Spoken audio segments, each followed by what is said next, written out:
Hey, this is Brian Daitzman, editor-in-chief of The Intellectualist. Today we're filming a special episode, History of the President, in collaboration with Lincoln Square Media. This series brings together people in the conversation who can really help explain the major changes that are happening right now. Episode 4 focuses on these sort of inflection points, moments where technology, culture, power, they are reorganizing into something fundamentally different. Today we're looking at one of the shifts. What happens to creativity and storytelling in an era of AI? We're joined today by Marshall Herskovitz, a writer, director, producer, a creator of 30-something, an executive producer of My So-Called Life, a former president of the Writers Guild of America West, and a longtime industry leader whose work has helped shape both how stories are told and how the industry understands itself. Marshall, it's an honor to have you here, sir. Hey, Brian, thank you. I appreciate the opportunity to be here. I'm excited. Marshall, I really wanted to start off here. What is creativity in your opinion? Is this a purely human? Operation? Is creativity purely human? Look, smarter people than me have been unable to figure out what creativity really is. I've heard a lot of interesting theories about it. But I believe creativity is 100% human, yes. And I think that we're obviously going to get into this as we discuss AI's sort of effect on the creative industries. But I think we're already seeing that AI is very good at recycling what's already been done by humans and putting it together maybe in new combinations, but I'm not sure that's what creativity is. So not a great definition for you. Well, let me ask you. I mean, you're Yeah. creative. You've been working in creativity for your entire life. If you were a creative right now, finishing graduate school, would you be optimistic about the future? I'd be scared shitless about the future if I were young right now. I mean, it's just a terrible moment. But one of the things I want to talk to you about is my belief that this does not have to be a terrible moment. That um, there's this strange passivity that has taken over our whole culture and the leaders of our culture, and this assumption that AI is unstoppable in its economic and creative onslaught. And I think that's absolutely wrong. I think we're actually at a different kind of inflection point right now where it's going to be necessary for people like you and me and millions of other people around the country to say, you know what? I don't want this shit. This is not what I want. I mean, there are uses for AI that are brilliant, okay? But that's not the business model of the people creating AI. Their business model is to destroy human labor, destroy human work, destroy human value. And I think we're going to have to stand up against that. And I'm happy to talk about it more, and happy to talk about it, how it will affect the creative industries as well. And that's really what I want to get to, because there's been a lot of controversy, particularly creative. There's always obviously been friction between, let's say, creative workers and management, let's say, broadly speaking, right? But a lot of this kind of came to a head fairly recently with AI. Can you just help, because maybe the audience doesn't know much about why this is controversial. Can you maybe help spell this out to the audience of why this is truly an inflection point? Well, first of all, there are different pieces of this that brought us to this point where we are. And I think it might be worth spending a minute or two to talk about how the creative industries have changed in the last 20 years because of the nature of the corporations that have taken them over. Okay. I don't work in the same business that I worked in 20 years ago. That's very, very important to understand that much damage has been done already by the fact that these tech companies, have completely turned around the model of how the entertainment business works. And it's changed life for people like me and younger people as well. And what it's done is very similar to what it's done across sort of the economy in America. Basically, all of the money and the power goes to the people at the top, and the people who do the actual work have very little to say about what's going to happen and make a lot less than they used to. And it's funny because we always used to say that Hollywood was the goose that laid the golden egg. For 100 years, everybody in Hollywood did well. It didn't matter if you were the person who ran the craft service cart that gave out snacks on the set, or you were the top star, or you ran a studio. Everybody did well in Hollywood. And that's not true anymore. Because how does this affect creativity, though? yeah, I mean, specifically, like, you're an executive, Marshall. Like, how, if you could spell out, how does it change for someone like you? You said this industry is not the same as it was 20 years ago. What does that mean? Okay, what it means is that decisions are made now in a different way than they were made before. Decisions are made now based on algorithms, and if not algorithms, committees, teams, because that's how the tech business works. But in the day when I was young and even middle-aged, decisions were made by singular people, by a person who ran a studio, who was often, by the way, a shithead or an asshole, but who loved movies and who loved showmanship and made decisions based on their gut, based on their reading of what the public wanted. And their career lived or died based on how accurate that gut was. But they bet on themselves and their own decision-making abilities, okay? And what came out of that was a lot of crappy stuff and a lot of really brilliant stuff. And these people who ran studios had great respect for filmmakers. They loved filmmakers. And, if Coppola wanted to make a film, they would listen.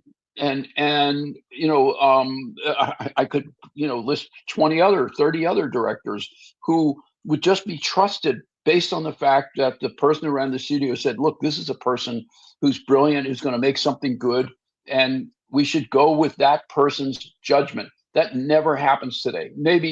There may be 5 directors in the entire business who get to do what they want, and everybody else has to submit to the algorithms and the committees. So the entire way in which so-called creativity is enacted is different in the entertainment business today.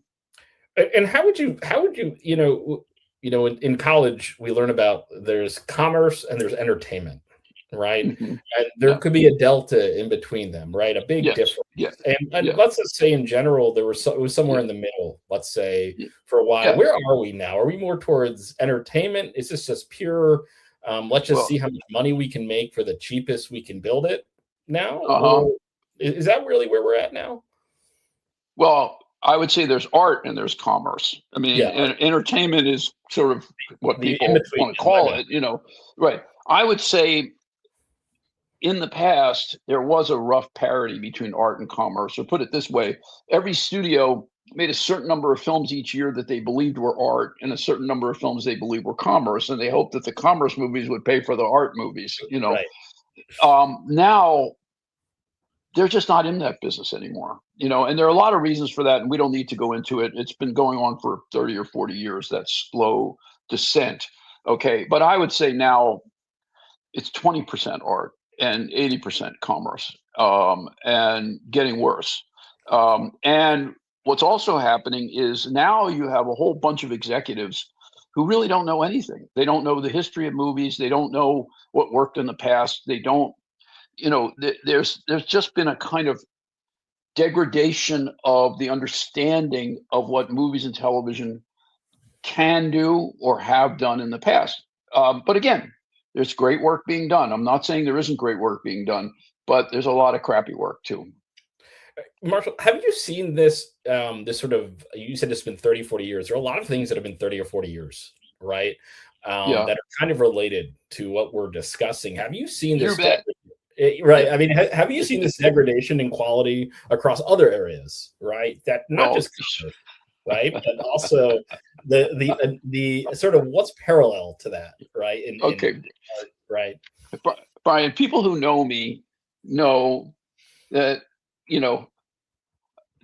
in my view, the devil in this world is the philosophy of neoliberalism. Mhm. And for those who don't know the meaning of the word, it's very simple. Okay. It was defined by Milton Friedman, the Pulitzer Prize winning economist back in the 70s, who said that the only responsibility a corporation has to society is to make a profit for its shareholders.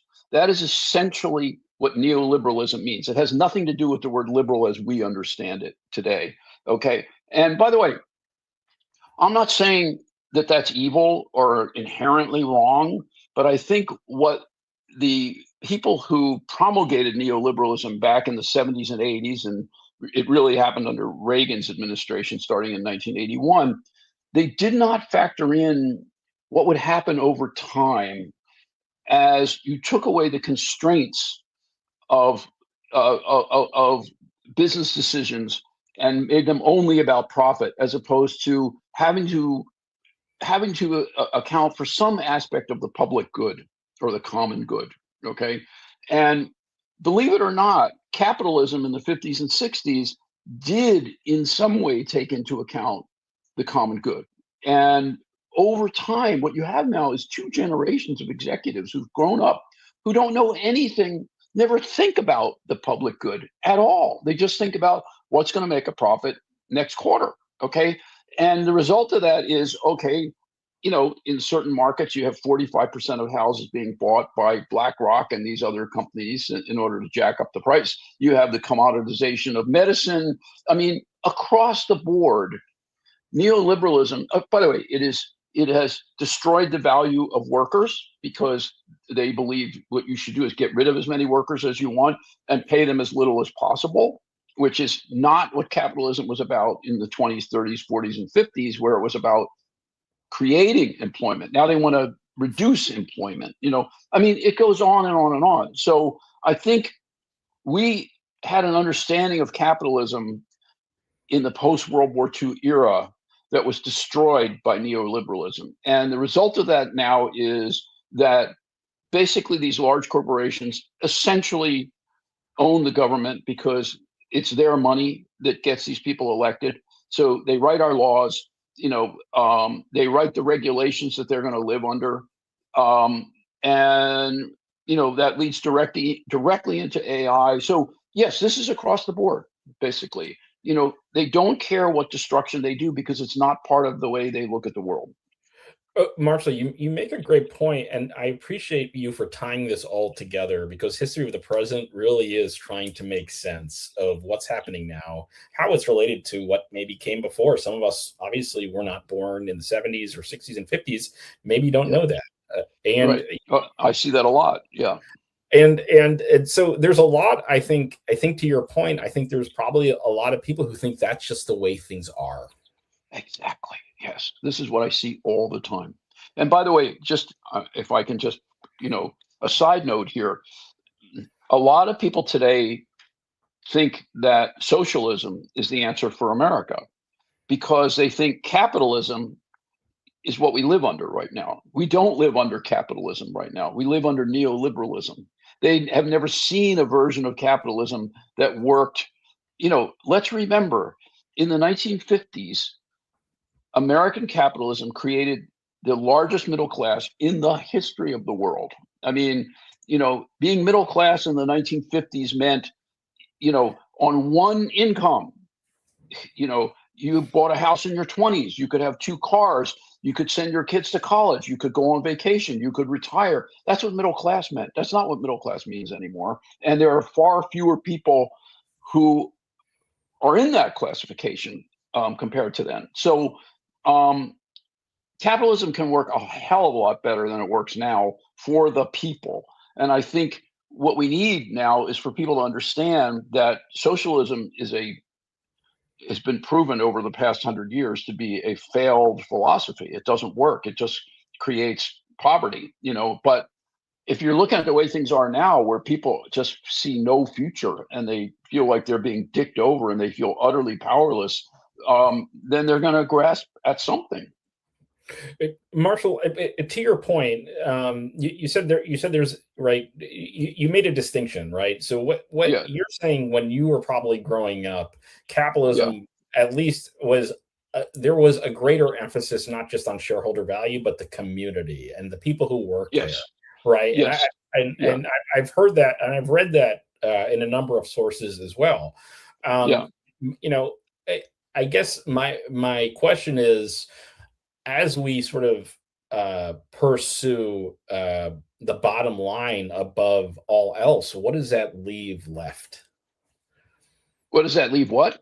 What does that leave for everyone else? If all we're That's the point. In other words, this is really a values problem, and I think all laws and regulations about this would come from values. It's funny. I did this thought experiment a little while ago that I think illustrates what we're talking about.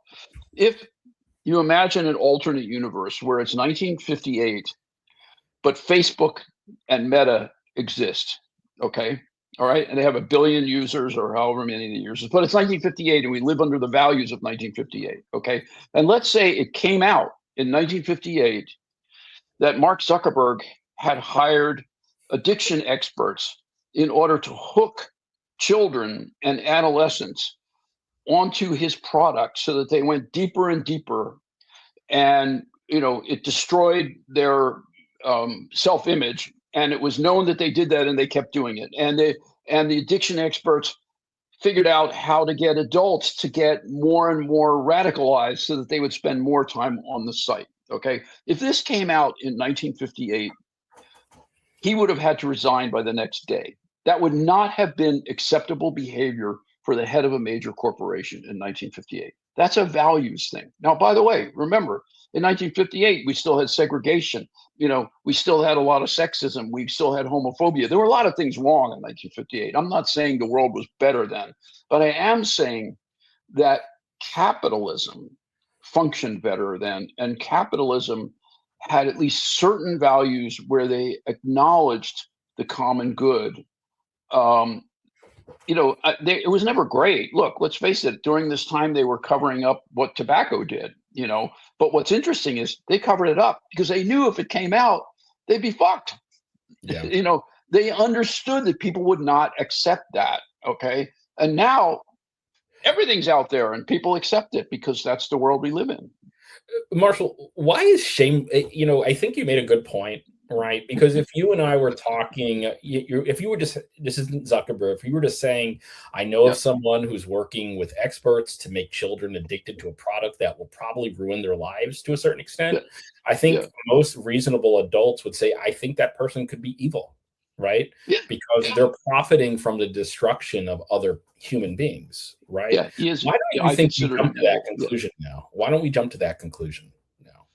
I think a lot of people do jump to that conclusion, frankly. I think if you, I haven't seen any polls, but I think if you took a poll about Zuckerberg and some of these other guys, a very large number of people would say that they're evil in some way. I think what's different now is that people feel powerless. In other words, they feel it doesn't matter what they think about Zuckerberg, because part of what neoliberalism did was aggregate all the power and all the money in these top people and these top corporations. And so, what's a person like you and me supposed to do about it? And I think, to me, this is the saddest and most dangerous part of what's happening in our country at this moment. And when I look back in history, and again, I'm an old guy. I don't think of myself as an old guy, but I understand now that I'm an old guy. And part of being an old guy is, yes, you were around for things that a lot of people today weren't even born to see. Okay. But not just, and for me, I grew up in the shadow of World War II.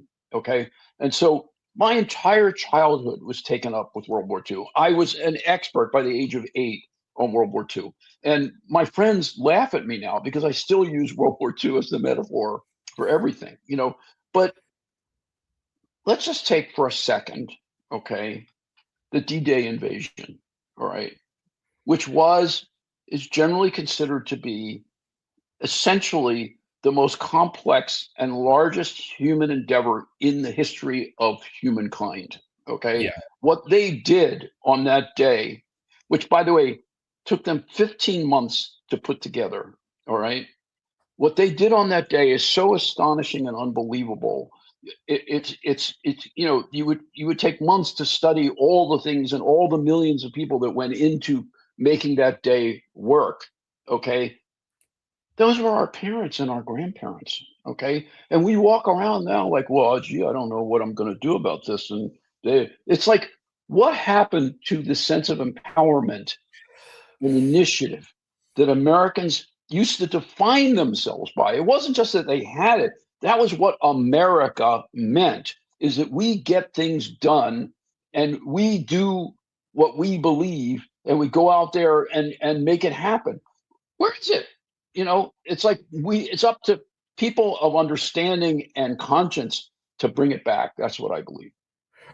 Marshall, and I'm just going to go by your language here, but you said I'm an old guy, right? And so so I'm assuming old guy after World War II. You probably were an adult during the civil rights era. I was a kid. You were a kid. I was born in 52, so in 1965 I was 13 years old, but I was sentient. I knew what was going on.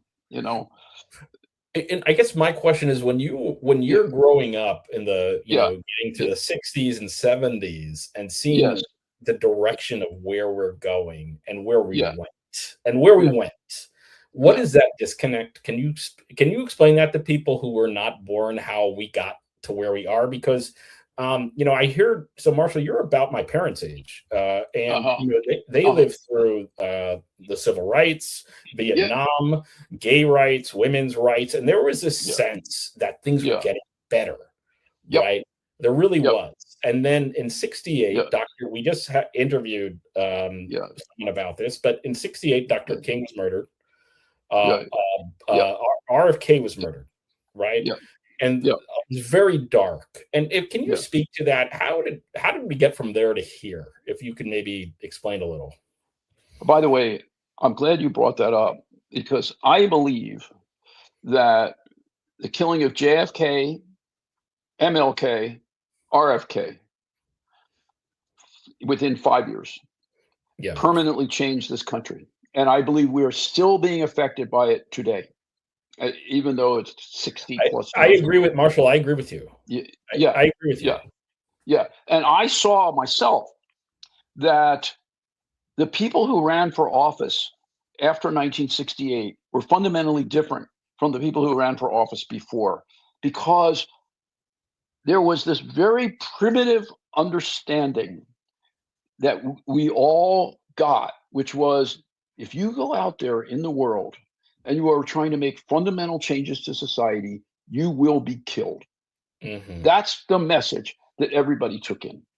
And so an entire generation of people started running for office who were going, I'm not doing that. I'm just a nice guy. You know what I mean? I'll talk a good line and all that. But they were not the kind of change agents that those three guys were. And it was really profound. It was really, really huge what happened to the country. And I think there were a couple of other things. I think, and we're seeing this now, we go through these cycles in America in terms of the culture wars. The 60s were all about the culture wars. I mean, the 60s were all about racism, sexuality, women's rights, college kids, wanting to be free, not wanting to go in the army, blah, blah, blah, blah, blah, blah. Okay. And what happens is, I'll call it the left. Okay. As the cycle goes, the left starts making changes, and it pushes the rest of America farther than it wants to go, than it's comfortable going. And then there's a backlash, and people go, I don't want this anymore. Even though they agree with some of it, it just went too fast and they needed to stop it. And so it was inevitable, I think, that after the 60s, we would end up with Ronald Reagan as president. I didn't know it at the time, but looking back on it, I think it was inevitable, that America said, wait, I don't know. And then remember, it was impossible for a Democrat to get elected. The only way Clinton got elected was by changing what it meant to be a Democrat and making it a much more conservative party. And Ross Perot. And Ross Perot, yes. Yeah. But leaving that aside, the things Clinton stood for were not the kind of generally liberal things that most Democrats were standing for at that time, because he understood there's no way we're ever going to get power again if we don't moderate and come back to the middle. And so I think that was that cycle. And we're now in a similar cycle. Why was Trump elected? Because in many ways, the left pushed the culture wars faster than people wanted to go. I'm not going to make a value judgment as to what's right. I'm not going to say the Democrats went too far. That's not my point. The point is they went further than people wanted. And that's kind of where we are right now. And I think it's what the Democratic Party is having to reckon with right now. Well, where do Marshall, where do you see? I don't know if I answered your question, by the way, but go ahead. No, Marshall, your response was excellent. This is a great conversation. I mean, I as someone who, in the creative process understands characters and understands sort of mood and environment, how do you think we got to a point where a Donald Trump came down an escalator in 2015 and people were like, I want what he's selling? Well, I would say I would put the blame in two areas. Okay. I believe that we don't generally allow our understanding to take in how powerful what I call the industry of rage is. And it started in the mid 90s. Okay. It started with Rush Limbaugh and Fox News. Okay. Now, they had an audience. So it's not like there weren't people in America. There's always been basically a third of Americans who I believe are essentially authoritarian. I think that's always been true. And you look back in history and you have these movements in the 20s and the 30s and the 40s. Okay. So the point is, they didn't have a voice. Rush gave them a voice. Fox News gave them a voice. Okay. What Fox News did that had not been done before, because it was on cable, and we had a fairness doctrine that only applied to broadcast television. Okay. Fox News was allowed to come on every day and just straight out lie. And that's what they did every single day. They lied. Okay. Fox News has lied every single day for 30 years. And they have promulgated a vision of America that's dark, that's angry, and that appeals to people who are frightened and angry. And it's been an assault, a 24/7 assault for 30 years, which, by the way, was then added to by other people. And so the point is, this perversion of the public sphere toward lying, has had an incredibly bad effect. And by the way, once Trump came on the scene, then the left got into the act as well. In other words, when you watch MSNBC or MS Now, okay, they're not lying like Fox does, but they're not telling the truth. They're spinning the truth. That's their job. In other words, their job on MS Now is to make you angry, just like Fox's job is to make you angry. And if their job is to make you angry, then they're part of the problem. And I say it right out. They're part of the problem.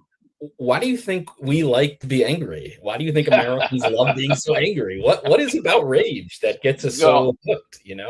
What is it about? It's a really, really good question. I think it connects to the part I always talk about, which is neoliberalism. In other words, during this same period in the 1990s, look, the economy was great in the 1990s, but the shit was already happening where they were sending jobs overseas. The Rust Belt, in other words, millions of people were put out of work, families destroyed. Okay. And then as the 2000s started and we had the Iraq War, and then we had the meltdown in 2008, okay, you had a lot of people in America starting to feel really powerless and angry and feeling like they were not in control of their lives, that the big people at the top were in control of their lives. So I think the combination of the actual circumstances where, where the quality of life for regular Americans was not getting better. It got better in the 1990s, but it wasn't getting better after that. It flattened out, and it has basically stayed flat. There was a period, yes, during his first term, there was about a year when people started to do better than they had done since the 1990s. Okay, but that went away very quickly. And it was still not a fundamental change because all the power and all the money was still at the top. What we need is a fundamental change to go back to what we had in the 50s and 60s, where the disparity of income was not so great. Remember, in 1965, the average CEO made 30 times what employees make. Okay, today they make 500 times. I mean, it's insane, the difference. And by the way, just not to belabor this point, but we're not just talking about CEOs. Every one of these corporations has 5 tiers of people below the CEO who make millions of dollars a year. All right. And this is where all that money is going and where it was not going in 1965. What happened, Marshall? You tied this all really together with neoliberalism, politics. What happens to all the people who are being left behind now? The people who, when you were growing up, could have gotten a job at a warehouse. They could have had a family. They could have, but now that those jobs might not be there. What happens to all these Americans who are not able to join in on AI or join in on all these new things that are happening today? Well, this is why I think we're at an inflection point. Okay, I think we need to understand that when that freak shot the CEO of United Healthcare, and Americans across the country cheered, which was disgraceful. Okay, I think we have to look at that and say that was a turning point in America. We have to understand what just happened. Okay, we have to understand that we are approaching the level of the French Revolution, that we've passed the Gilded Age. We now have more income disparity than they had in 1901. Okay, the robber barons were less than our guys now. Okay, and we are now approaching a moment where people are so angry that they are starting to look at violence in a different way. And in America, that's just an absolutely horrible thing. It is so against what America was founded to be. All right. And we have to really understand that this passivity that I'm complaining about could very quickly turn into violence. And that is what I fear. Because if you remember, AI is talking about getting rid of 20 to 30% of white collar workers. Okay. First of all, that will destroy the economy. I don't know why no one's talking about that, but that will literally destroy the economy. We'll be in a depression if that happens. Okay. But leaving that aside for a moment, you take all these millions of people who have houses and mortgages and cars and kids in school and da da da, and you say, well, you know what? You're not going to work anymore, and you can't find another job. At what point, some will kill themselves, some will kill their families, but some of them are going to start killing the people who did it to them. I mean, this is bad. But Marshall, you made a point. I want to tie this together. Our history is very bloody, right? Yes. We don't like to talk about that, but we did have a civil war where 700,000 Americans died, right? With a 35 million person population, right? So there's a lot of guns. There's a lot of very angry people, right? That's very clear. Why are the elites stoking those fires, though? Why, when let me explain what I mean. For instance, the algorithms, right? The algorithms. If you're someone, Marshall, you know that they're feeding you stuff that's going to get you angry. Maybe a lot of people don't know that, right? Why are elites doing this, knowing that, like you just gave an example, people were cheering when a man was murdered, right? Why pour fuel on the fire? That's what I'm trying to get to. Brian, I'm going to give you a clinical explanation. They're fucking idiots. I'm not joking. These people who run these platforms only think about how much money is coming in. They literally only think about that. And they think, oh, people are bad. Great for the bottom line. They can't think beyond to say, oh, wait a minute. Is this like going to lead to something really horrible. They can't think like that. And by the way, there are examples of this, since Trump came back into office last year, where, why did the law firms collapse? Why did Disney collapse? Why did all these companies collapse? Because, well, we have to look at our bottom line. That's the only important thing. They don't remember that they're American citizens. They don't remember that each one of us is responsible for the survival of democracy. Okay, all they thought about was, well, there's Tim Cook giving $1 million to Trump. Okay, it's like, this is what I'm talking about when I say there's been 2 generations of business leaders who grew up and went to business school, and all they know is make the most money you can make. That's your job. Okay, that's how they think. And so I think they still don't understand that they're not just playing with fire, they're making fire, they're stoking fire. They're saying, here, here's some more TNT, use this too. Okay, they don't get it. Yeah, they don't get what's going to happen. And Marshall, and let's take this to kind of the bigger picture. Right now, the United States, the president of the United States launched an attack in Iran. All right. Yeah. Yeah.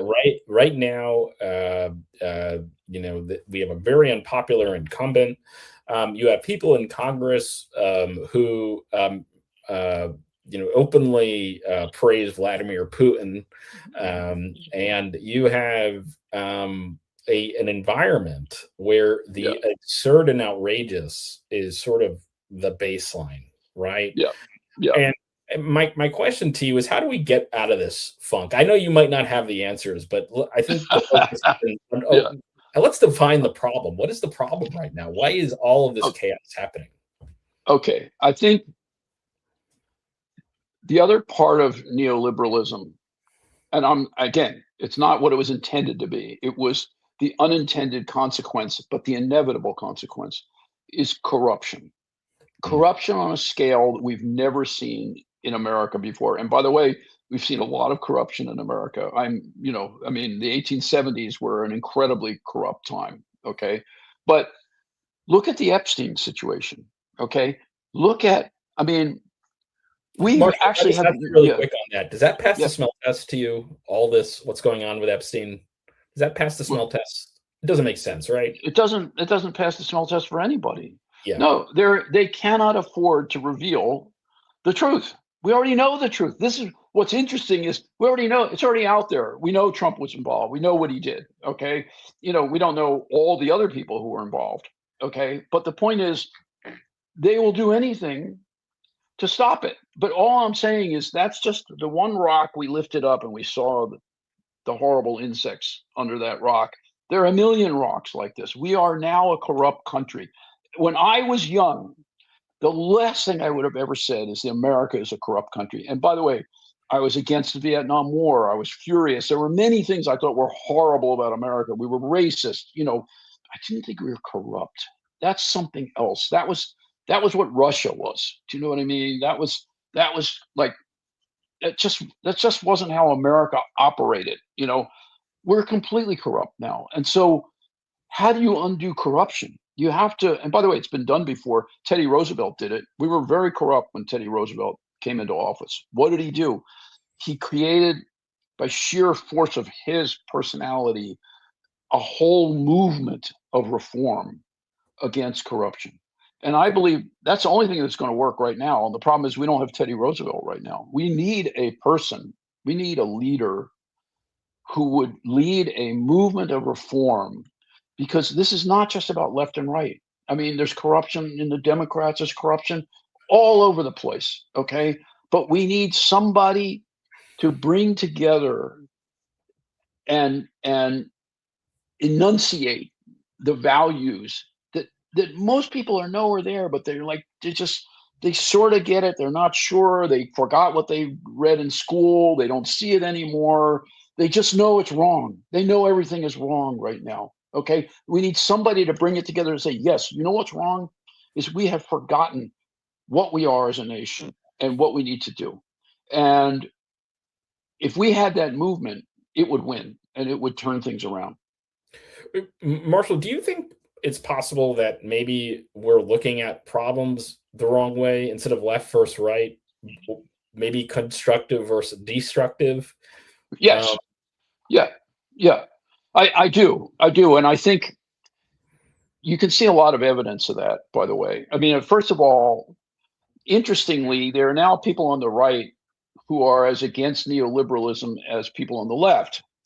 And there's also the understanding that the Democrats have been corrupted by neoliberalism almost as much as the Republicans, and that it's going to be very hard to get our elected representatives to do anything that really goes against what these giant corporations want, because they're terrified of them, because they get all their money from them. They're afraid they would never get elected if they didn't accept all this huge corporate money. So I think that's a big part of it, that you have to just get you have to get people to see that there's another way to do this, that it's not just be a Republican or be a Democrat, it's be an American.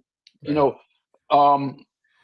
I mean, I could go on about this. I just wrote an essay about the word liberalism and how the word liberalism has been so destroyed. It means 5 different things that are almost opposite to each other. But the original concept of liberalism has nothing to do with what we think of today as, oh, he's a liberal, he's a conservative. The original concept of liberalism was the basis of this country, was the Declaration of Independence. What's that? Freedom of speech, freedom of religion, inalienable rights, the consent of the governed, the rule of law, all of these things that are the basic essentials of what makes a liberal democracy. We were the first liberal democracy in the history of the world. And like, people just forget, like, if we don't make those things work, we're dead. And what we have is neither the Democratic Party nor the Republican Party are really trying to make those things work right now. That's the reform that we need. So, I mean, Marshall, I mean, you're around business people, you're around people from overseas, I'm sure more than others. What is the perception of the? I ask our guests this all the time because I think it's important that Americans understand how other humans, other people in the world look at us. How are we looked at right now, in your opinion? Oh, right now it's just horrible. It's just horrible. I mean, I think, honestly, let's be more specific. We're talking about Europe, okay? Because Russia's really happy, China's really happy, okay? But if you talk to English people, Danish people, Norwegian people, French people, Italian people, they're basically really sad, and they feel betrayed, and they feel that, because, I'm sorry, here's the other thing. If you spend time in Europe and you talk to people, you don't get it at first, okay? But if you spend enough time with them, you come to realize that America is at the center of everybody's world. And it has been since World War II, okay? And they are aware of every single thing that goes on in our country in a way that we don't have a clue what's going on in their country, what their politics are, who their pop stars are, all that stuff. Like, they are so clued into everything in America. America's the center of the world, okay? They feel completely betrayed. They feel like America has just devolved into something that not only can they not respect, they can't trust. They don't even know what to do. They're so upset about how quickly we descended, and that's the thing that I think we're all upset about, is like, wow, this wasn't even hard for Trump. He just came in and everybody just went down, except for the few people who had guts.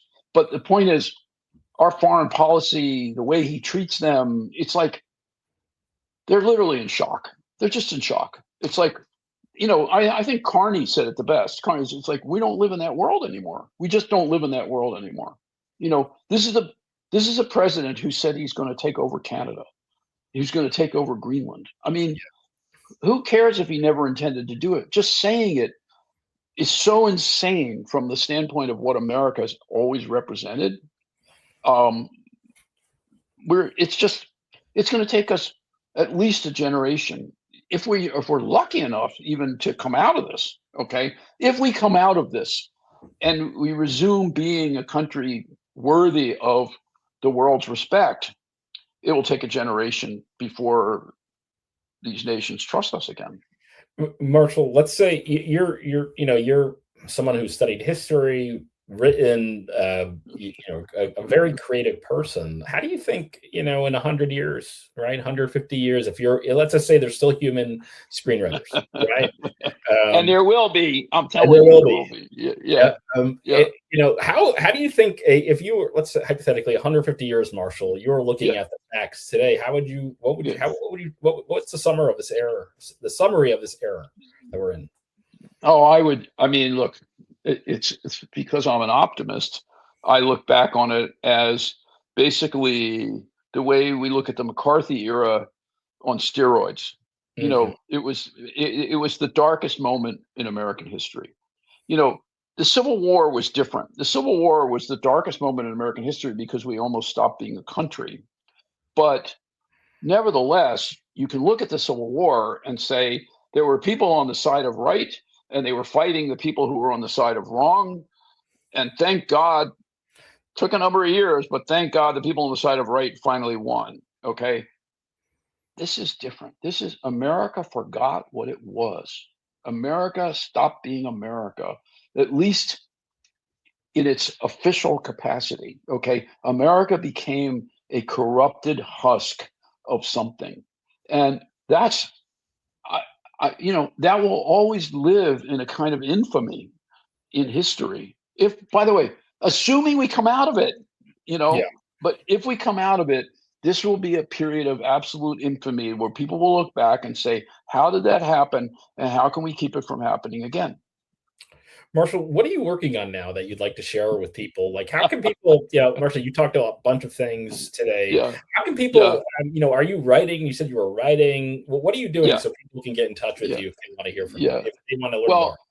Well, well, I I don't want to be coy, but we're actually going to make a movie this summer, but I can't say what it is because we Oh, haven't okay. announced it yet. And I'm Okay. and I'm sorry because it's very exciting, but I just can't. But we're making a movie. We have a green light, we have a cast, we're like very excited. Beyond that, there are a bunch of projects we're working on. It's like the last few years because the business has gotten so difficult. Ed Zwick and I, we've been partners for a very, very long time. We've written several scripts, some on spec, some we've been paid to write, of movies that we desperately want to make. One is set in Mexico during the Mexican Revolution. One is actually set in Morocco in the 1500s. There's a movie we are desperate to make that we wrote several years ago that's sort of the spiritual descendant of Legends of the Fall. Mm. It's set in a Colorado town in 1896, and it's very much about America becoming America, and the West kind of becoming the modern West as opposed to the old West, that sort of thing. There are a bunch of things, TV things as well. We are kind of allergic to the idea of retirement. We just hate imagining having nothing to do. So we're as busy as we ever were. It's just harder now to get anything made. Well, Marshall, I'm going to ask you. I'm going to ask you to promise me that when you actually can tell us about the movie you're doing, that you'll come here Yes. first and we can talk about it, uh, Okay. and Happy share it to. with people, with the intellectualists at Lincoln Square. Marshall, I try to end on a positive note because a lot of Yes. what we cover here is a little dark and kind of scary, and I Yeah. want to end on a positive note, particularly for young people or Yes. people who Yeah. are looking to the future. And Marshall, Yeah. what is some wisdom that you can give to people? Well, first of all, the most positive thing I've seen since Trump came back into office is the citizens of Minneapolis rising up against ICE in this extraordinary way. And I don't think people really understand what took place there. Okay, I don't think they understand that these were regular American people who just really hated what they saw happening, who came together and organized. They did not riot. You know, if they broke the law, they broke the law intentionally as a form of civil disobedience to block what they thought were illegal actions by ICE. Okay, it was so disciplined and so intelligent and so courageous, okay, and so powerful and so successful, you know, and it showed us what Americans can do when they say, you know what, I'm not taking that. That's as far as I go. I ain't taking that. That's what we need. And to me, I thought it was a glorious thing to behold. And I hope we see a lot more of it. And I hope it doesn't just have to be resistance against tyranny. I hope it can also be the same thing that helps us build our society back to what it could be. Marshall, I really want to end on that note, and I really, I just want to say we're honored to have you here today. It was really an honor to talk to you about all these different areas, and we hope to have you back, Marshall. All right. I'd love to come back. I'd love to come back. This has been great, and I think as you and I have talked about before, I think what you do is really important and smart and great, and that's why we sort of connected in the past, and I would love to continue these conversations. Well, that's great to hear, Marshall. Well, it's Great. been a pleasure to have you here, and Thank you. please, we want to have you back. All right. Thanks very much. Can't wait.